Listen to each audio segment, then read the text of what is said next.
Good morning all of you. सार्थक पहल बदलाव हमसे है, मैं पुनः एक बार आप लोगों का स्वागत है। और सार्थक पहल के माध्यम से हम पढ़ रहे हैं भारतीय प्राचीन इतिहास। और प्राचीन इतिहास में अभी तक हमने सिंधु घाटी की सभ्यता पढ़ ली, वैदिक सभ्यता पढ़ ली, मौर्य साम्राज्य पढ़ लिया, मौर्योत्तर साम्राज्य पढ़ लिया, और आज हम पढ़ेंगे गुप्त साम्राज्य। मौर्य साम्राज्य जहां अपने केंद्रीकरण के लिए प्रसिद्ध था, गुप्त साम्राज्य विकेंद्रीकरण के लिए प्रसिद्ध था। राजधानी वही मगध, मगध पर शासन किया इन्होंने, मगध पर शासन किया। अब जैसे अपन ने पढ़ा मौर्य साम्राज्य की जानकारी के स्रोत, तो उसमें पुरातात्विक स्रोत पढ़े अपन ने। पुरातात्विक स्रोत कौन कौन से पढ़े? स्तंभलेख, गुफालेख, सिक्के, भवन, ये सब पढ़ा अपन ने। फिर साहित्यिक स्रोत, साहित्यिक स्रोत में भारतीय साहित्य और पाश्चात्य साहित्य। भारतीय साहित्य में ऐतिहासिक ग्रंथ जैसे कौटिल्य का अर्थशास्त्र, मुद्रा राक्षस, किसका? विशाख दत्त का मुद्रा राक्षस। इसी प्रकार जैन साहित्य पढ़ा अपन ने, और बौद्ध साहित्य। बौद्ध साहित्य में भी मौर्य वंश की जानकारी मिलती है। पुराण पढ़े अपन ने, पुराणों विष्णु पुराण में भी इसकी जानकारी मिलती है। उसी प्रकार अपन ने विदेशी साहित्य में पढ़ा, स्ट्रेबो का वर्णन पढ़ा, जस्टिन का कथन पढ़ा, साथ ही मेगास्थनीज की इंडिका, मेगास्थनीज की इंडिका में नगरीय प्रशासन की तक की जानकारी मिलती है। ये जो पाटलिपुत्र जो नगर था, वहां पर नगरीय प्रशासन के लिए 30 सदस्यों की एक समिति थी, जो कि 5-5 सदस्यों की 6 समितियों में विभक्त थी। ये पूरा पढ़ा अपन ने। अब हम बात करते हैं गुप्त साम्राज्य, और गुप्त साम्राज्य का समय है 319 से 550। 319 एडी से 550 एडी, ईस्वी की बात कर रहे हैं। अब ईसा पूर्व की बात नहीं कर रहे, ईस्वी में बात करेंगे। तो गुप्त साम्राज्य की जानकारी के प्राचीन स्रोत, गुप्त साम्राज्य की जानकारी के स्रोत। अब ये ऐतिहासिक काल में आएगा, ये ऐतिहासिक काल है, क्योंकि यहाँ का जो वर्णन है वो हमें साहित्यिक स्रोतों से मिलता है। जहाँ साहित्यिक स्रोतों से मिल रहा है उसका मतलब क्या है? वो ऐतिहासिक है, क्योंकि हम उसको पढ़ने लिखने में सक्षम है। संस्कृत भाषा वो लिखा हुआ है उसमें, हम पढ़ सकते हैं। तो साहित्यिक स्रोत, इसको भी 3 ही भागों में बांटेंगे। सबसे पहला होगा साहित्यिक स्रोत, साहित्यिक स्रोत पहले नंबर पर। दूसरे नंबर पर है अभिलेखीय, अभिलेखीय,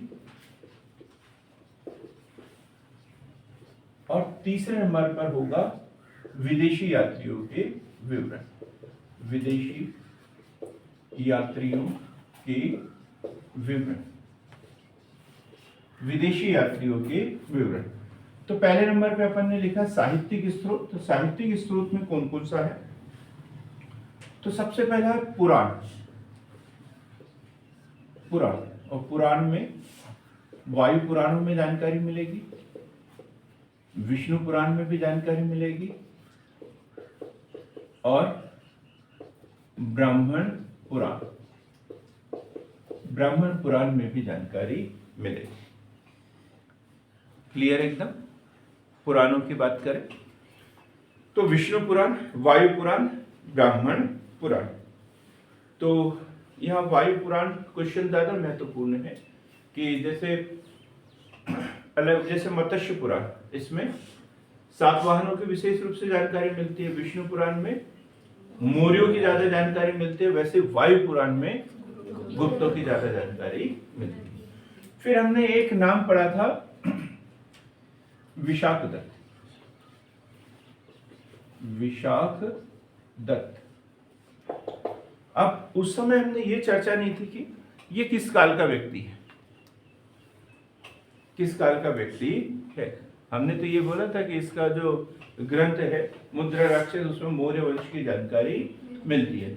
लेकिन क्या मौर्य वंश के समय का था ये? क्योंकि इसका एक नाटक है देवी चंद्रगुप्त, देवी चंद्रगुप्त, देवी चंद्रगुप्त। और इससे भी हमें गुप्त वंश की जानकारी मिलती है। तो ये गुप्त काल या उसके बाद का है, तभी तो गुप्त वंश की भी जानकारी मिल रही है, मौर्य वंश की जानकारी मिल रही है। पोता जो होता है अपने पिता के बारे में भी जानता है और दादा के बारे में भी जानता है, परदादा के बारे में भी जानता है, क्योंकि पीछे जो जो जो उनको पुराना बताते जाएगा वो सब नोट करते जाएगा। यही होता है ना कि पिता दादा अपने नाती पोते के बारे में तो नहीं लिख सकता ना कि वो उसने ये ऐसा करेंगे, वो ऐसे नौकरी पे लगेंगे, इतनी भविष्यवाणी तो कोई नहीं कर सकता। तो फिर सीधी सी बात है कि ये किस वंश का, गुप्त वंश है, उसके बाद के। तो देवी चंद्रगुप्तम, फिर विशाखदत्त की मुद्रा राक्षस, इसमें भी मिलता है, दोनों ग्रंथों में इसकी जानकारी मिलती है। फिर कालिदास की रचनाएं, कालिदास की रचनाएं, कालिदास की रचनाएं, कालिदास की रचनाएं, इसमें भी जानकारी मिलती है। कौन कौन सी रचनाएं हैं कालिदास की? अभिज्ञान शाकुंतलम, मेघदूतम, मालविकाग्निमित्रम, विक्रमो वर्षियम, ऐसे 7 रचनाएं हम टोटल उनकी पढ़ते हैं। उसका एक अलग से वीडियो रहेगा, उसमें हम डिटेल में पढ़ेंगे। और कुछ बातें बता रहा हूं मैं, कुछ ग्रंथ बता रहा हूं, उसे नोट करेंगे, ये एग्जाम में पूछे भी जाते हैं। जैसे मृच्छकटिकम, मृच्छकटिकम, ये साहित्य के स्रोत में मृच्छकटिकम, ये किसका है? शूद्रक। ये बहुत बार क्वेश्चन पूछा गया है।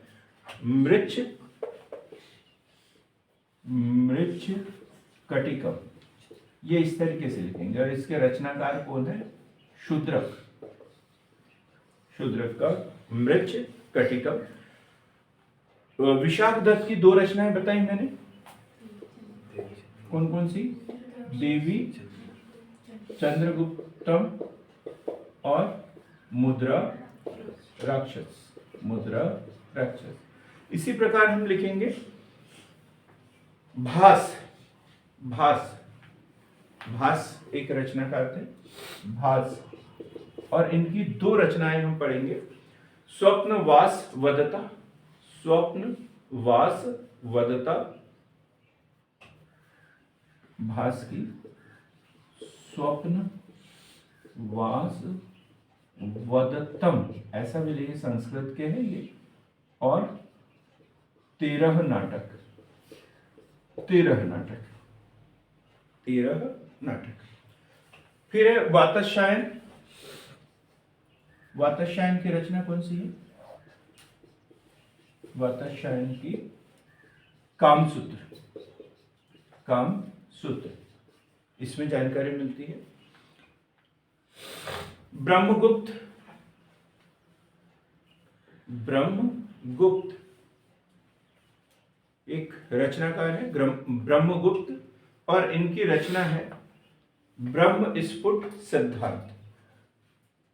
ब्रह्मगुप्त का ब्रह्म स्फुट सिद्धांत, ब्रह्मगुप्त का ब्रह्म स्फुट सिद्धांत। क्लियर? आर्यभट्ट, आर्यभट्ट का एक ग्रंथ है आर्यभट्टियम, आर्यभट्टियम।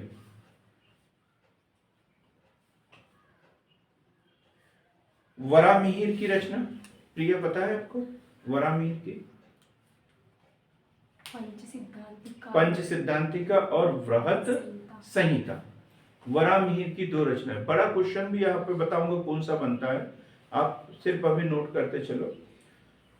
वरामिहिर की 2 रचनाएं, वृहत संहिता और पंच सिद्धांतिका। नीतिसार किसने लिखा है? ऑनलाइन वाले बता दे। हाँ जी, बता देता हूं मैं। हम वरामिहिर की 2 रचनाएं पढ़ रहे थे, वृहत संहिता और पंच सिद्धांतिका, पंच सिद्धांतिका। नीतिसार किसकी रचना है? आपने पढ़ा है क्या कभी? नहीं पढ़ा? लिख ही नहीं रहा हूं मैं बोर्ड पे, मत दे, छूट गया तो इसी के लिए तो रिकॉर्डिंग कर रहे हैं, जो छूटा है उसके लिए। तो नीतिसार, कामंतक का नीतिसार, ये क्वेश्चन बहुत बार पूछा गया है एग्जाम में। नीतिसार किसकी रचना है? ये कामंतक, कामंतक का नीतिसार। इसी प्रकार विष्णु शर्मा की एक रचना है, क्या नाम? पंचतंत्र, पंचतंत्र, पंचतंत्र क्यों कहते हैं सर?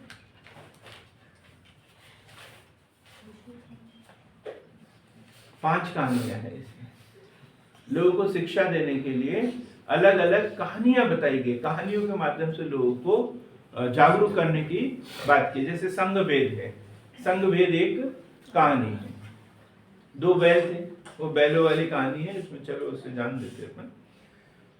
फिर है सुश्रुत संहिता, सुश्रुत संहिता किसकी? ये सुश्रुत की, सुश्रुत की सुश्रुत संहिता।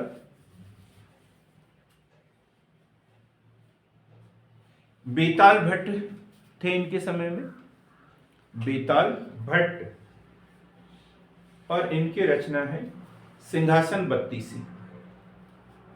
बेताल भट्ट की रचना सिंहासन बत्तीसी, सिंहासन बत्तीसी।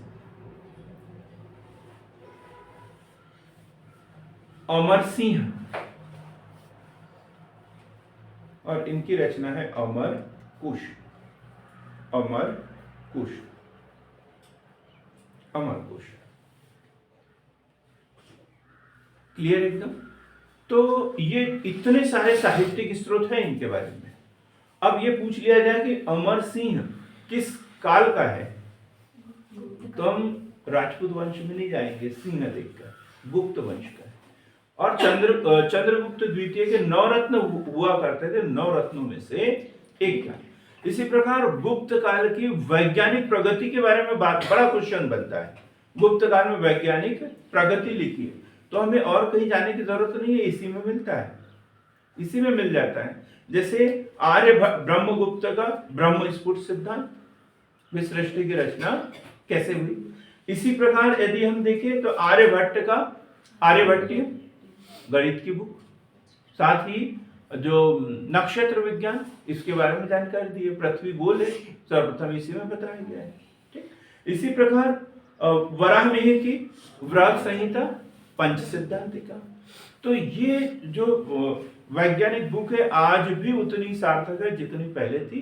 तो ये बताती है कि गुप्त काल में चौमुखी उन्नति हुई थी, धार्मिक क्षेत्र में भी, साहित्यिक क्षेत्र में भी, वैज्ञानिक क्षेत्र में भी उन्नति हुई थी। क्लियर एकदम? तो ये बुक जो है ये बड़ी महत्वपूर्ण है, कभी भी एग्जाम में इसमें से क्वेश्चन पूछ लिया जाता है। अब हम पढ़ेंगे अभिलेखीय साक्ष्य, अभिलेखीय साक्ष्य। जैसे हमने कुछ दिन पहले पढ़ा था प्रयाग प्रशस्ति, प्रयाग प्रशस्ति, और इसे क्या बोला जाता है? कौशाम्बी अभिलेख, कौशाम्बी भी मिला था। और फिर इसे प्रयाग में लेके गए, कौन लेके गए? अकबर लेके गए थे, हैं? अकबर लेके गए थे। तो उससे पहले समुद्रगुप्त भी हुए। समुद्रगुप्त का एक युद्ध और शांति का मंत्री हरिसेन, हरिसेन था, और हरिसेन ने समुद्रगुप्त की विजयों का जो वर्णन किया है वो प्रयाग प्रशस्ति में किया है, और ये काय पे लिखा हुआ है? अभिलेख पर लिखा हुआ है। क्लियर? तो क्या है इसकी जानकारी के अभिलेखीय साक्ष्य? तो ये समुद्रगुप्त की प्रयाग प्रशस्ति नंबर 1, समुद्रगुप्त की प्रयाग प्रशस्ति, समुद्रगुप्त की प्रयाग प्रशस्ति, समुद्रगुप्त की प्रयाग प्रशस्ति। प्रयाग में है ये, लेकिन लिखा किसने? समुद्रगुप्त ने नहीं लिखा, किसने लिखा? हरिसेन ने लिखा। और क्या वर्णन है? समुद्रगुप्त की विजयों का इसमें वर्णन है, और डिटेल में भी है इसमें। फिर है कुमारगुप्त का विल्सण अभिलेख, कुमारगुप्त का विल्सण अभिलेख, कुमारगुप्त का विल्सण अभिलेख। सबसे अधिक अभिलेख जो गुप्त काल में यदि किसी के मिले हैं तो है कुमार गुप्त के। गुप्त काल में, मौर्य काल में तो अशोक के हैं, लेकिन गुप्त काल में किसके हैं? कुमार गुप्त के। यदि सरल सा क्वेश्चन बन जाए कि गुप्त काल में सबसे ज्यादा अभिलेख किसके मिले हैं, तो उसमें चंद्रगुप्त मौर्य दिया रहेगा, अशोक दिया रहेगा, चंद्रगुप्त द्वितीय दिया रहेगा और कुमार गुप्त दिया रहेगा। और हम कहाँ पे क्लिक कर देंगे? अशोक पे कर देंगे, जबकि वो गुप्त वंश का है। तो हमें थोड़ी छोटी छोटी बातों पे ध्यान रखना है। तो कुमार गुप्त का विल्सण अभिलेख। फिर स्कंद गुप्त का भीतरी अभिलेख। स्कंद गुप्त का भीतरी अभिलेख। स्कंद गुप्त का भीतरी अभिलेख। भीतरी अभिलेख ये उत्तर प्रदेश में है। ये उत्तर प्रदेश में भीतरी अभिलेख।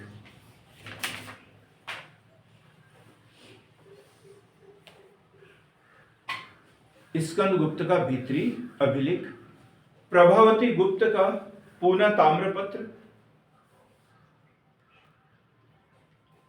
प्रभावती गुप्त का पूना ताम्रपत्र।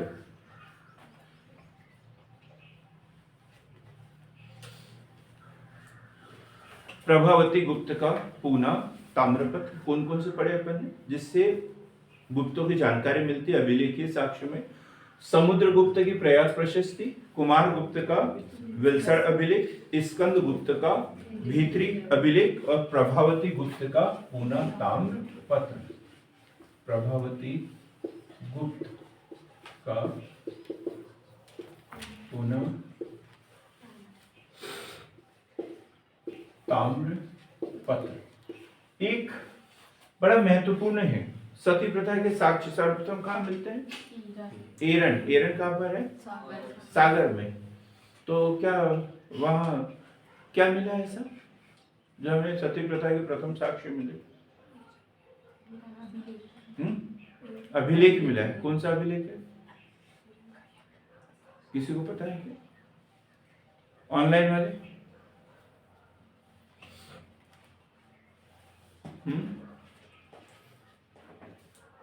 भानुगुप्त का एरन अभिलेख। क्या है? भानुगुप्त का एरन अभिलेख। भानुगुप्त का एरन अभिलेख। भानुगुप्त का एरन अभिलेख। इसमें यह बोला जाता है कि उस समय ये लगभग 510 ईसा पूर्व का अभिलेख है। ये 510 ईसा पूर्व का अभिलेख है। भानुगुप्त का जो सेनापति था, भानुगुप्त का सेनापति, और उसकी मृत्यु होने के बाद में उसकी पत्नी को सती किया गया था, ऐसा इस अभिलेख में जानकारी मिलती है। तो सती प्रथा का पहला साक्ष्य कब मिला? गुप्त काल में। और कहां पर? भानुगुप्त के एरन अभिलेख में। किस जिले में है? सागर। सागर जिले। इसके बाद है स्कंद गुप्त का, स्कंद गुप्त का गिरनार अभिलेख। गिरनार अभिलेख। गिरनार अभिलेख। अपन ने इसको रुद्रदामन का गिरनार अभिलेख भी पढ़ा। रुद्रदामन का गिरनार अभिलेख, उसमें क्या पढ़ते हैं अपन? कि इसने सुदर्शन झील का पुनर्निर्माण करवाया था। निर्माण किसने किया था? चंद्रगुप्त मौर्य के सेनापति या मंत्री पुष्यगुप्त द्वारा किया गया था। और पुनर्निर्माण किसने किया था? रुद्रदामन। तो यहाँ ये भी जानकारी मिलती है इससे कि सुदर्शन झील के निर्माण में इसने भी काम किया था। किसने? स्कंदगुप्त ने। स्कंदगुप्त का है गिरनार अभिलेख। उसका एक अधिकारी था चक्रपालित, वो भी लिखेंगे। स्कंदगुप्त के चक्रपालित नामक अधिकारी द्वारा इसका पुनर्निर्माण करवाया था। एक क्वेश्चन बार बार पूछा गया है, कुमार गुप्त का मंदसौर अभिलेख। कुमार गुप्त का मंदसौर अभिलेख। प्रिया बताओ क्या जानकारी मिलती है इससे? सर इसमें राजा को शायद सूर्य के समान, राजा को सूर्य के समान कहा गया। और क्या? रेशम बुनकरों की जानकारी। गुड, रेशम बुनकरों की जानकारी। तो लिखेंगे मध्य प्रदेश के मंदसौर में उसके दरबारी वत्स भट्टी द्वारा, वत्स भट्टी द्वारा, दरबारी वत्स भट्टी द्वारा इस अभिलेख से रेशम बुनकरों की जानकारी एवं मंदसौर में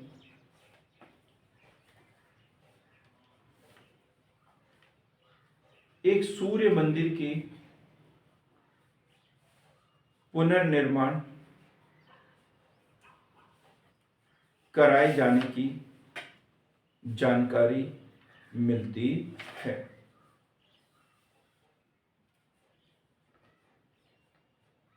और राजा के सम्मान में बनाया था, मतलब राजा की तुलना कैसे की है? सूर्य से की गई है।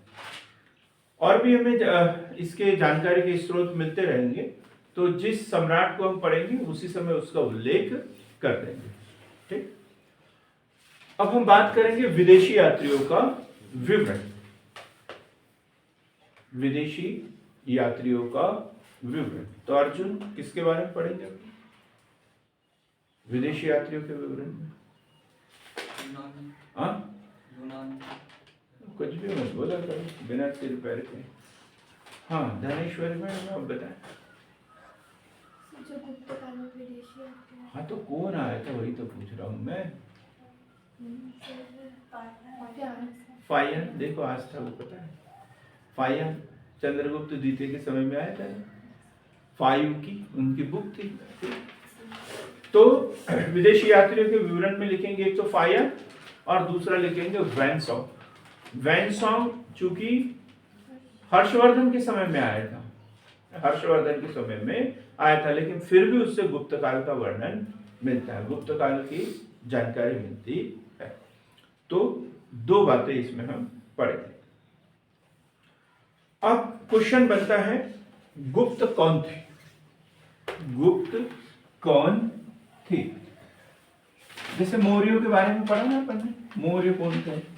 तो कोई बोलता है कि ये, जैसे वृषल शब्द का इस्तेमाल किया गया इनके लिए, उसका अर्थ क्या होता है? निम्न कुल का। तो बोलते हैं कि क्षत्रिय थे, रोमिला थापर। तो कहीं कोई वैश्य, कोई कुछ इस तरीके से उनके बारे में बोला जाता है। तो वही गुप्त कौन थे? गुप्त कौन थे? तो दो ही बातें हैं यहां पर, या तो क्षत्रिय थे या फिर वैश्य थे या ब्राह्मण। वैश्य थे या ब्राह्मण थे, ये क्वेश्चन उठता है। तो लिखेंगे अभिलेखी साक्ष्यों के आधार पर, अभिलेखी साक्ष्यों के आधार पर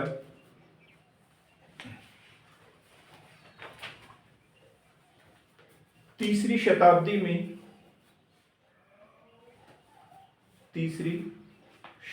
में भारत के तीन कोनों से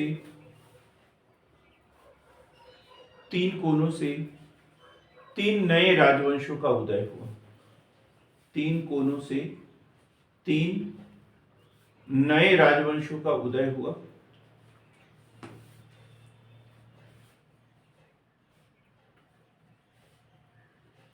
मध्य प्रदेश के पश्चिम भाग में नाग शक्ति, मध्य प्रदेश के पश्चिम भाग में नाग शक्ति, दक्षिण में या दक्कन में वाकाटक,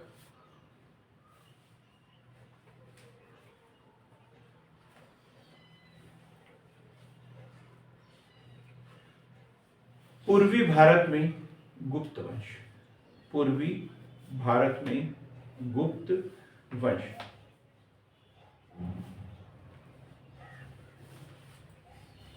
गुप्त वंश का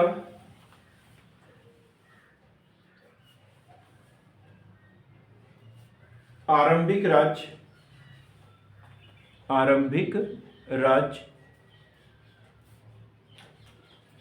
गुप्त वंश का आरंभिक राज्य उत्तर प्रदेश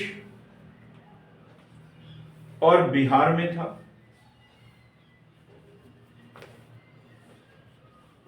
किसके सामंत थे प्रिया?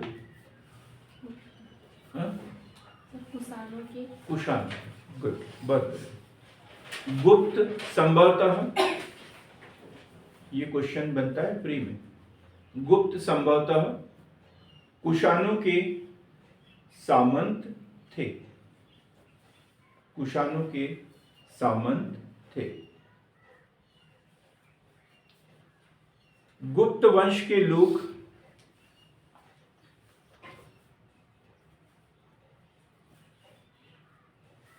किस गोत्र के? किस गोत्र के? अंकित, हमें आज पता होगा क्या?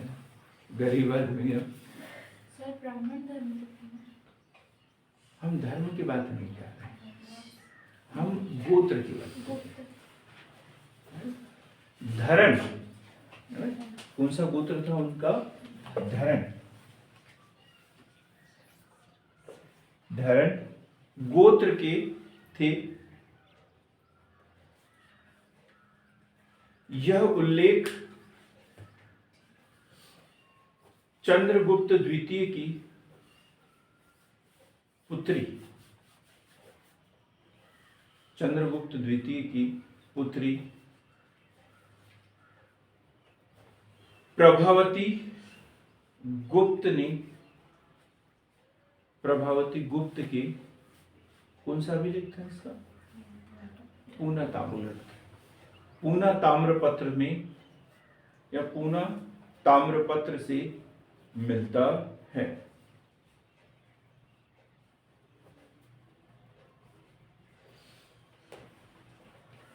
क्लियर है? अब वैश्य होने के पक्ष में तर्क, वे गुप्त कौन थे? तो ये बोला जाता है कि वैश्य थे, तो वैश्य थे। सबसे पहले तो ये किसने बताया वैश्य थे? रोमिला थापर, रामशरण शर्मा। रोमिला थापर और राम शरण शर्मा। अब वैश्य क्यों थे? तो उसके पक्ष में इन्होंने तर्क भी दिए। फिर बिना तर्क के तो काम चल नहीं सकता, तो उन्होंने ऐतिहासिक साक्ष्य बताए। तो स्मृतियों के अनुसार, पहला तर्क इन्होंने दिया था, स्मृतियों के अनुसार, स्मृतियों के अनुसार, स्मृति यानी याददाश्त की बात नहीं कर रहा हूं मैं, स्मृति मीन्स ब्राह्मण साहित्य की एक विधा है, स्मृति है, उसकी बात कर रहे हैं, जैसे मनु स्मृति वगैरह है उसमें। तो स्मृतियों के अनुसार नाम के पीछे, नाम के पीछे गुप्त उत्तरांश लगाना, गुप्त उत्तरांश लगाना वैश्यों की निशानी, वैश्यों की निशानी। उन्होंने बताया कि उस समय जितने भी वैश्य थे वो सब अपने नाम के पीछे क्या लगाते थे? गुप्त, गुप्त लगाते थे। गुप्त वैश्यों का एक गोत्र भी है। दूसरा तर्क दिया, गुप्त वैश्यों का एक गोत्र भी है।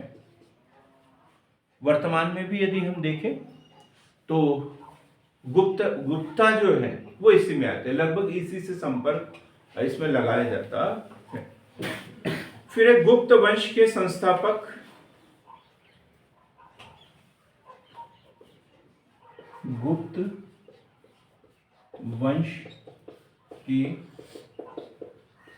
संस्थापक का नाम गुप्त है। अब देखो, अभी तक क्या होता है, कोई वंश की स्थापना करते थे फिर वो अपना नाम रख देता था, लेकिन इसमें ऐसा नहीं है। इसका संस्थापक ही कौन है? श्रीगुप्त। भाई राजा है इसलिए श्री लगा रहे हैं उसके नाम के आगे, और वैसे क्या है? गुप्त। तो इसलिए बोला गया कि ये कौन है? वैश्य। तो गुप्त वंश के संस्थापक का नाम भी गुप्त है, गुप्त है। एक और कारण लिखेंगे।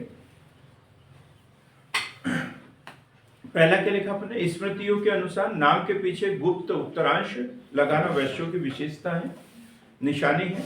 गुप्त वैश्यों का एक गोत्र भी है, और गुप्त वंश के संस्थापक का नाम केवल गुप्त प्राप्त होता है।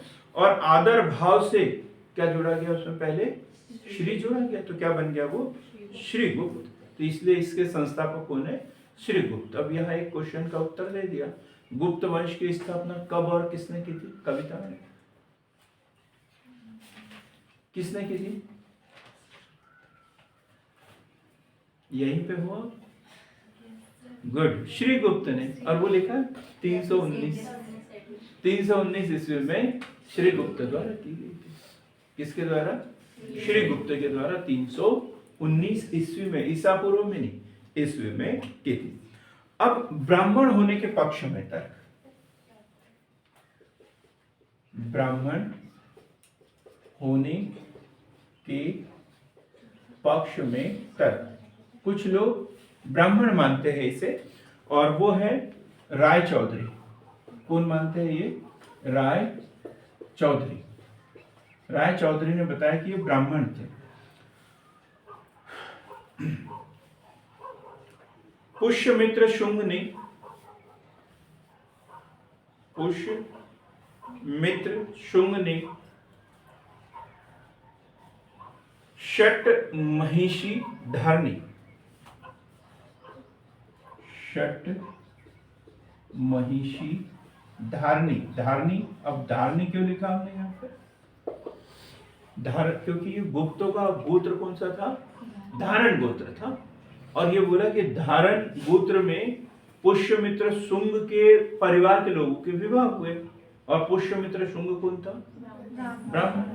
और उस समय विवाह अपने गोत्र में होते हैं, तो इसलिए ये बोला गया कि वो कौन थे?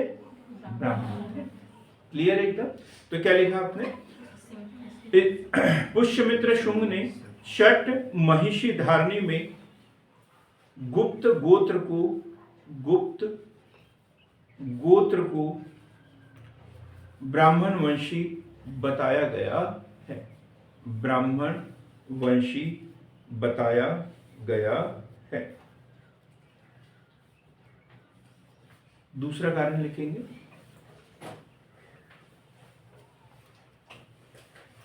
गुप्त शासकों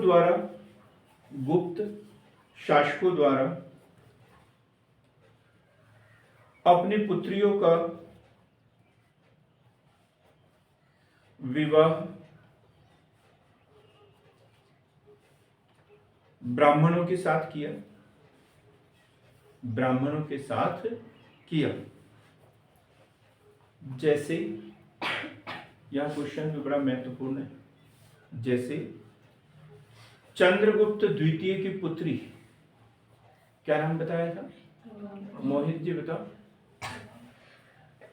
प्रभावती गुप्त का पूना ताम्रपत्र पढ़ा है आपने? तो चंद्रगुप्त द्वितीय की पुत्री प्रभावती गुप्त का विवाह वाकाटक नरेश से हुआ, वाकाटक नरेश से हुआ।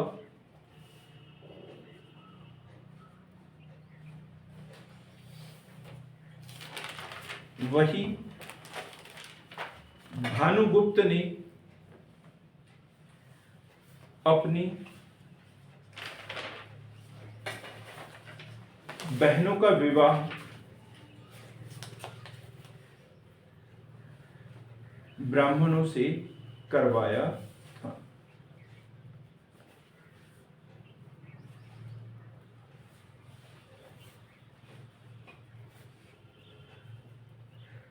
क्लियर? तो ये थोड़ा सा विवादित विषय है कि वो वैश्य थे या ब्राह्मण थे। ठीक? तो दोनों पक्ष बता दिए कि वो ब्राह्मण भी हो सकते हैं, वैश्य भी हो सकते हैं। अब हम एक एक शासक के बारे में जानकारी पढ़ेंगे। प्रमुख शासक कौन कौन से, नाम तो बता दिए मैंने, कुछ नाम तो बताए। कौन कौन से नाम बताए? एक तो श्रीगुप्त पढ़ लिया अपन ने, चंद्रगुप्त प्रथम का नाम सुन लिया आप लोगों ने, समुद्रगुप्त का नाम पढ़ लिया, चंद्रगुप्त द्वितीय का नाम पढ़ा, कुमारगुप्त का नाम पढ़ा, स्कंदगुप्त का नाम पढ़ लिया, भानुगुप्त का नाम अपन ने पढ़ लिया, और एक पुत्री का भी नाम पढ़ा, प्रभावती गुप्त। इतने सारे नाम हमारे सामने हैं। एक नाम छूट गया था, श्रीगुप्त, और श्रीगुप्त के बाद में आता है घटोत्कच। किसका नाम आता है? घटोत्कच। तो एक तरफ से हमें इनकी वंशावली पढ़ना है, और थोड़ा सा प्रयाग प्रशस्ति को डिटेल में पढ़ना है। प्रयाग प्रशस्ति कौशाम्बी अभिलेख, सम्राट अशोक का स्तंभ लेख है। इसके ऊपर समुद्रगुप्त का जो मंत्री था, नाम क्या था उसका? हरिसेन। उसने चंपू शैली में लिखी है प्रयाग प्रशस्ति, चंपू शैली दोनों में, ठीक है, चंपू शैली में लिखा हुआ है। और फिर अकबर इसे कहाँ लेके आ गया था? इलाहाबाद लेके आ गया, प्रयाग लेके आ गया। और प्रयाग में फिर इसके ऊपर जहांगीर के 12 आदेश है, इसके ऊपर, इसी के ऊपर महारानी विक्टोरिया का भी लेख लिखा हुआ है। इसके ऊपर महारानी विक्टोरिया का भी लेख इसके ऊपर लिखा गया है। अब हम पढ़ेंगे गुप्त वंशीय शासक, और सबसे पहले पढ़ते हैं हम श्री गुप्त। ऐसा बोला जाता है कि इसका नाम तो सिर्फ गुप्त था, लेकिन सम्मान स्वरूप महाराज की उपाधि धारण करने के कारण इनके नाम के आगे क्या लगाया गया? श्री लगाया गया। तो श्री गुप्त प्रभावती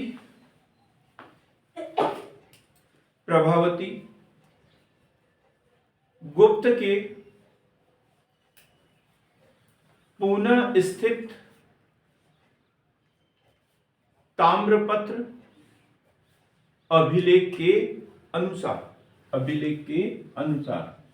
240 ईस्वी से 280 ईस्वी तक, 280 ईस्वी तक, जबकि गुप्त काल को हम 319 से मानते हैं, लेकिन इनका कब से? 240 ईस्वी से 280 ईस्वी तक। गुप्त काल इसलिए नहीं कहा गया क्योंकि ये स्वतंत्र शासक नहीं थे। मगध पे शासन किया क्या इन्होंने? श्रीगुप्त ने? नहीं। मतलब एक इस वंशावली को देखते हैं हम, तो पहला कोई पुरोधा यदि कोई मिलता है तो वो है श्रीगुप्त, और उल्लेख कब से कब तक? 240 ईस्वी से 280 ईस्वी के बीच। और काय में जानकारी मिलती है? प्रभावती गुप्त के पूना ताम्रपत्र के अनुसार। श्रीगुप्त को गुप्त वंश का आदि पुरुष, गुप्त वंश का आदि पुरुष या आदिराज कहा गया है। आदिराज कहा गया है। तो गुप्त वंश का आदि पुरुष या आदिराज इन्हें कहा गया है। गुप्त वंश की स्थापना का श्रेय दिया जाता है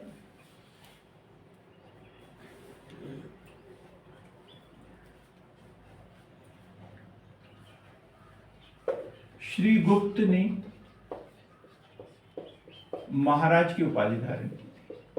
महाराज की उपाधि धारण की थी।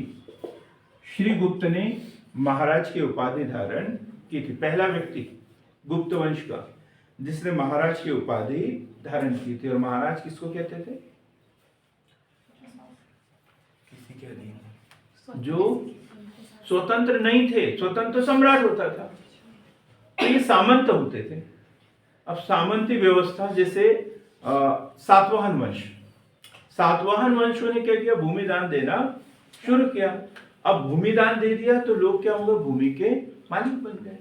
अब बहुत ज्यादा भूमि दान मिलने लग गया तो बहुत ज्यादा जमीन हो गई, और बहुत ज्यादा जमीनें हो गई तो फिर नौकर रखने लग गए, नौकर रखने लग गए तो फिर सेना रखने लग गए, और धीरे धीरे क्या हो गए, एक अपना वो छोटे से राज्य के, ये छोटे से भाग के क्या बन गए, ये स्वामी। तो उसे क्या कहते थे, सामंत। लेकिन वे उत्तरदायी किसके लिए होते थे, सम्राट के प्रति। सम्राट बोलता था तो अपनी सेना भी उनको दे देते थे कहीं युद्ध करना हो तो इस तरीके से सामंतवादी प्रथा की शुरुआत कहाँ हुई, भूमिदान देना शुरू हुआ सातवाहन वंश में। सामंतवादी व्यवस्था की शुरुआत हुई गुप्त काल में। कहाँ पे हुई, गुप्त काल में। तो ये जो थे किसके सामंत थे, कुषाणों के सामंत थे। ये पढ़ा अपन ने, कुषाणों के सामंत थे। तो ऐसा कहा जाता है कि श्री गुप्त ने महाराज की उपाधि धारण की, और महाराज उस समय सामंतों की उपाधि थी, सामंतों की उपाधि थी। इत सिंह के अनुसार, इत सिंह चीनी यात्री, इत सिंह के अनुसार पाटलिपुत्र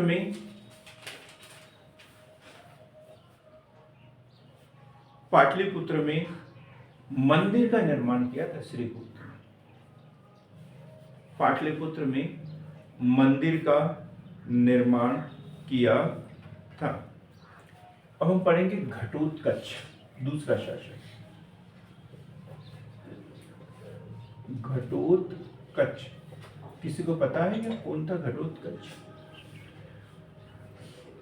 हाँ, भीम का पुत्र था। भीम, आप बोलोगे भीम कौन? नहीं पता ना, आपको भी नहीं पता? भीम का पता है, लेकिन ये घटोत्कच श्रीगुप्त हाँ, 5 पांडवों में से एक थे भीम। और वो जब वो वनवास हुआ था उनको, और 1 वर्ष का अज्ञातवास जब वो काट रहे थे, तो एक हिडिंबा नामक महिला से एक पुत्र की प्राप्ति हुई थी, और उसका नाम था घटोत्कच। उसका नाम क्या था? घटोत्कच, है ना, राक्षसी। लेकिन हम उसकी बात नहीं कर रहे हैं, हम ये घटोत्कच की बात कर रहे हैं, जो कि गुप्त वंश का है और श्री गुप्त का पुत्र है, श्री गुप्त का पुत्र है। तो इसके विषय में स्कंद गुप्त के सूफिया अभिलेख के अनुसार इसकी जानकारी कहाँ मिलती है? स्कंद गुप्त का सूफिया अभिलेख, ये क्वेश्चन भी पूछ लिया जाता है। स्कंद गुप्त के सूफिया अभिलेख के अनुसार,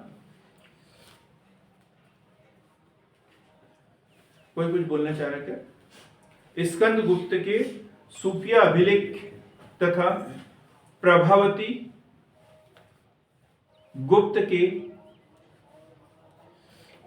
पूना ताम्रपत्र के अनुसार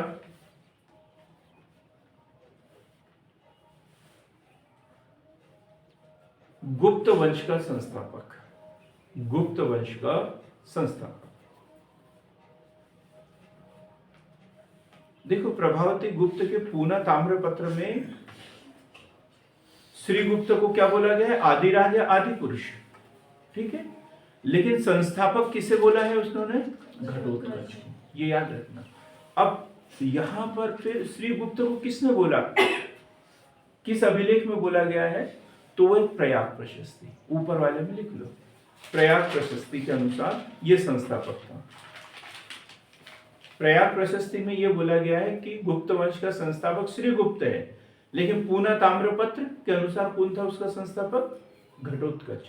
क्वेश्चन बदल सकता है, जैसा क्वेश्चन आए वैसा उत्तर होगा, नहीं तो हम सिर्फ श्री गुप्त ही याद कर ले कि गुप्त वंश का संस्थापक कौन था? श्री गुप्त था, तो गलत हो जाएगा। तो अपने को क्या, प्रयाग प्रशस्ति के अनुसार गुप्त वंश का संस्थापक श्री गुप्त था, और वही सूफिया अभिलेख के अनुसार या प्रभावती गुप्त के पूना ताम्रपत्र के अनुसार गुप्त वंश का संस्थापक घटोत्कच था। और इसकी उपाधि भी महाराज थी। उपाधि महाराज। महाराज का मतलब ये भी सामंत था, स्वतंत्र राजा नहीं था। इसकी उपाधि भी महाराज थी। अब हम तीसरा शासक पढ़ेंगे, चंद्रगुप्त प्रथम। ये इसका नाम चंद्रगुप्त था, बाद में इतिहासकारों ने उसे प्रथम बोला। ऐसा नहीं कि उसने अपने आप को चंद्रगुप्त प्रथम बोला हो कि मेरे बाद में मेरे वंशज भी मेरा ही नाम रखेंगे, ऐसा उसको नहीं पता था। उसने तो चंद्रगुप्त लिखा है, लेकिन हम इतिहास में पढ़ते तो क्या पढ़ते हैं इसे, चंद्रगुप्त प्रथम। चंद्रगुप्त प्रथम 319 से 335 ईस्वी। 319 से 335 ईस्वी। और यहां से शुरू होता है गुप्त काल।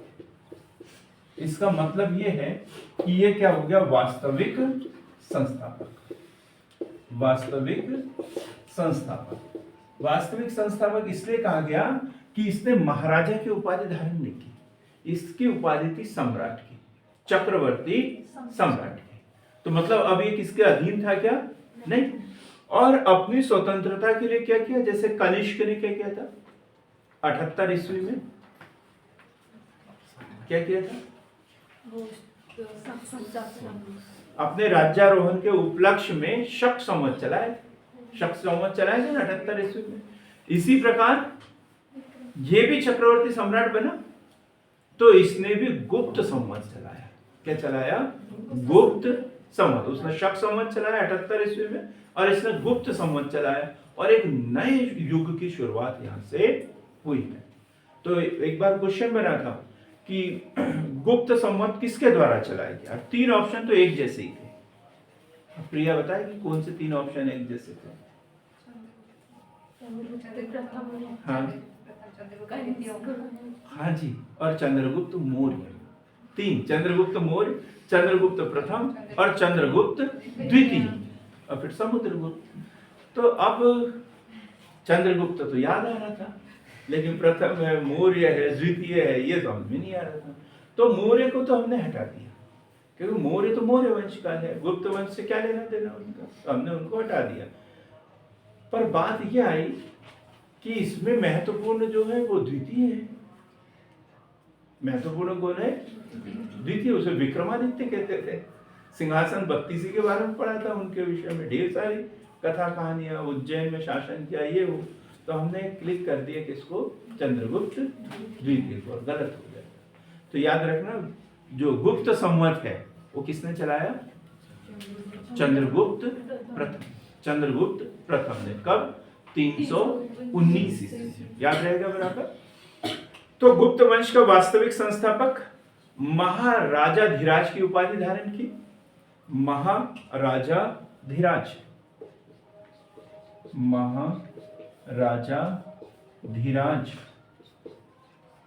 की उपाधि धारण की।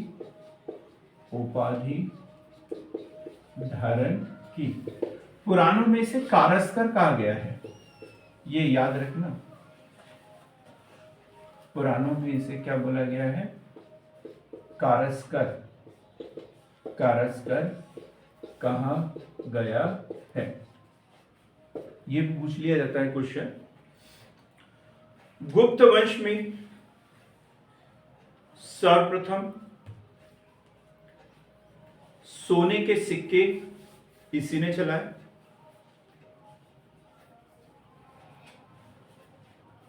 सोने के सिक्के इसी ने चलाए। लिच्छवी राजकुमारी, लिच्छवी राजकुमारी कुमार देवी से विवाह किया। लिच्छवी राजकुमारी कुमार देवी से विवाह किया।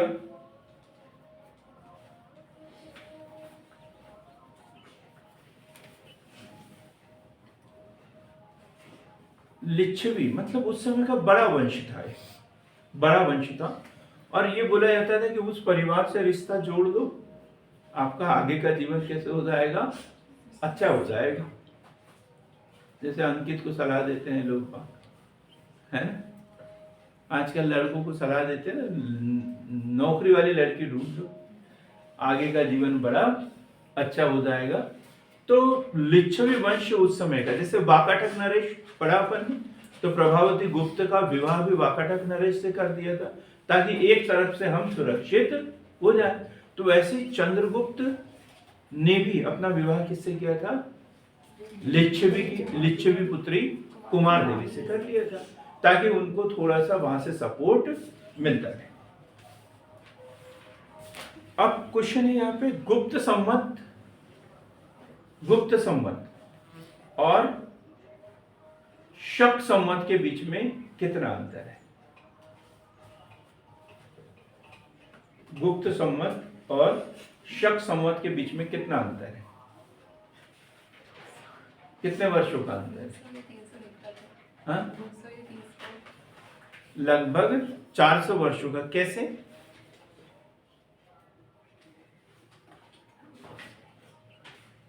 नाम क्या है आपका? हमें जो बोल रहे हैं भूषण जी, बिल्कुल सही बोल रहे हैं आप, लेकिन उत्तर गलत है। 497। क्या भाई? हाँ, गांव के पानी में हल्दी ज्यादा रहती है क्या? कितने? 300। क्या किया आपने ये बताओ? 331। देखो 319 ईसा पूर्व में इसे शुरू किया, 319 ईस्वी में, 319 ईस्वी, और वो 78 ईस्वी। तो किया क्या आपने? जोड़ा घटाया? क्या किया? घटाया ना। तो कैसे घटाया आपने? 319 में से 78 घटाओ तो कितना बचता है? कितना बचता है?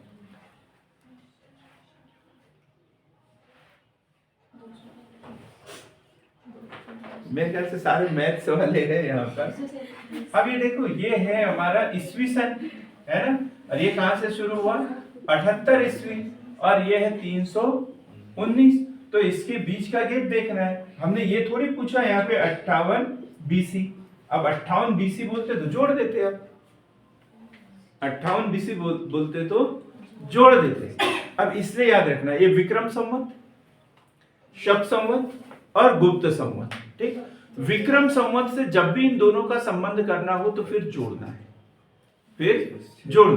कि विक्रम संवत और शक संवत के बीच कितना अंतर है, तो 58 और 78 को जोड़ देंगे।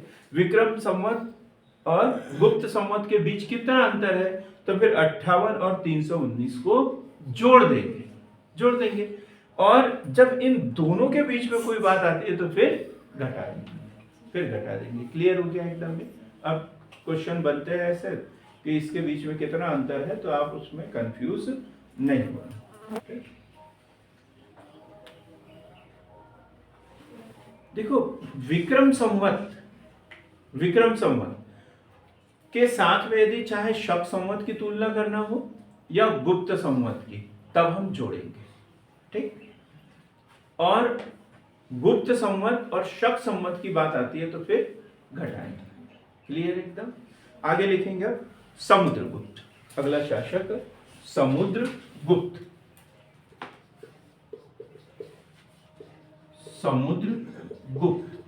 और ये 335 ईस्वी से 375 ईस्वी तक, 335 से 375 ईस्वी तक।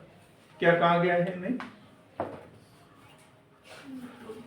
भारत का नेपोलियन। किसने कहा है? विंसेंट स्मिथ ने इन्हें, Vincent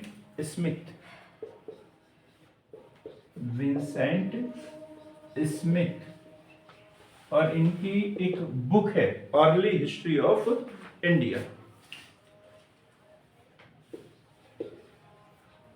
early history of India, ये दोनों क्वेश्चन याद करना। अर्ली हिस्ट्री ऑफ इंडिया, इसमें क्या बोला गया? इसे भारत का नेपोलियन कहा गया है। समुद्रगुप्त की जानकारी कहां मिलती है सबसे अधिक? प्रयाग प्रशस्ति, हरिसेन लिखित प्रयाग प्रशस्ति में, प्रयाग प्रशस्ति में, प्रयाग प्रशस्ति में। इसकी उपाधियां कौन कौन सी थी? उपाधियां तो पराक्रमांक, पराक्रमांक,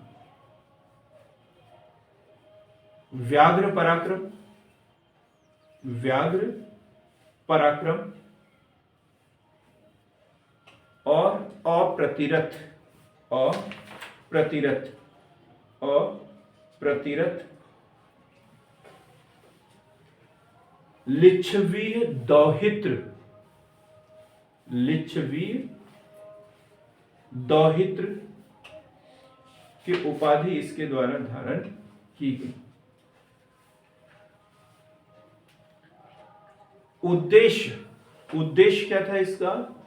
धरणी बंध, धरणी, धरणी बंध लिखना, बंध नहीं, धरणी बंध, धरणी बंध क्या होता है? धरणी बंध पूरी धरती को जीतना, धरती पर विजय प्राप्त करना, धरणी वंध इनकी उपाधियां थी। 6 प्रकार की मुद्राएं मिलती हैं इनकी, 6 प्रकार की मुद्राएं, 6 प्रकार की मुद्राएं मिलेगी। गरुड़ नंबर 1, गरुड़ मुद्रा। अब क्या पता चलता है इस समय गरुड़ मुद्रा से? गरुड़ बड़ा सांकेतिक शब्द है ये, गरुड़। हाँ बताइए भारती। सर ये गरुड़ मतलब गरुड़ पुराण में गरुड़ पुराण होता है। गुड, आप एक कदम तो आगे बढ़े। अब आगे बताओ गरुड़ पुराण का संबंधित है? गरुड़ पुराण सर वो जब मतलब किसी की डेथ होती है तब होते हैं। अरे नहीं, ये तो नहीं सुना हमने, ऐसा तो नहीं सुना। गरुड़ जो है भागवत धर्म का प्रतीक चिन्ह है, गरुड़ है। और पुराण की बात करें तो ब्राह्मण था, ब्राह्मण ग्रंथ है ना, ब्राह्मण ग्रंथ है। तो ये किस धर्म का अनुयायी था? इस बात का प्रतीक है ब्राह्मण धर्म, भागवत धर्म का अनुयायी था, वैष्णव धर्म का, ब्राह्मण धर्म का, भागवत धर्म का, वैष्णव धर्म का अनुयायी था। भाई जो जिस धर्म को मानेंगे उसके प्रतीक चिन्हों को ही अपनाएंगे कि नहीं? क्लियर एकदम। तो उनकी प्रमुख मुद्रा जो थी वो थी गरुड़। ये प्रसिद्ध भी थी और सर्वाधिक मात्रा में पाई जाने वाली मुद्रा। फिर दूसरा धनुर्धर।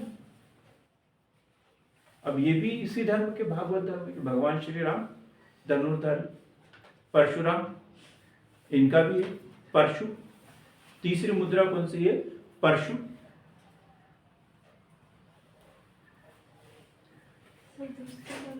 दूसरी धनुर्धर, तीसरी परशु,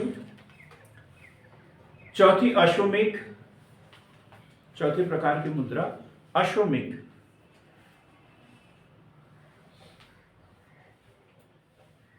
फिर वीणा वादन, ये मुद्राएं भी मिली है। इससे क्या पता चलता है? वीणा बजाता था, मतलब संगीत में रुचि थी उसकी, गीत संगीत गाने बजाने का शौकीन था, तो वीणा वादन। फिर आंध्र हंता, आंध्र हंता, आंध्र हंता मतलब ये कहाँ शासन करते हैं? नीचे दक्षिण में। तो उधर के राजाओं पर विजय प्राप्त की उसने, दक्षिण विजय की, इसलिए इसने कौन सी उपाधि धारण की? आंध्र हंता। और जो उपाधि धारण की उसकी मुद्रा चलाई उसने। ठीक, तो 6 प्रकार की मुद्राएं इनकी मिली हुई है, गरुड़, धनुर्धर, परशु, अश्वमेघ, वीणा वादन और आंध्र हंता, आंध्र हंता। तो चलो आज के लिए इतना ही। आगे के वीडियो में हम पढ़ेंगे समुद्रगुप्त की विजय अभियान। इसमें आर्यावर्त की विजय, दक्षिणापथ की विजय, कौन कौन सी नीतियां इसके द्वारा चलाई गई थी। फिर पढ़ेंगे हम चंद्रगुप्त द्वितीय, कुमारगुप्त और स्कंद गुप्त। तो सार्थक पहल के साथ जुड़ने के लिए, बने रहने के लिए बहुत बहुत धन्यवाद।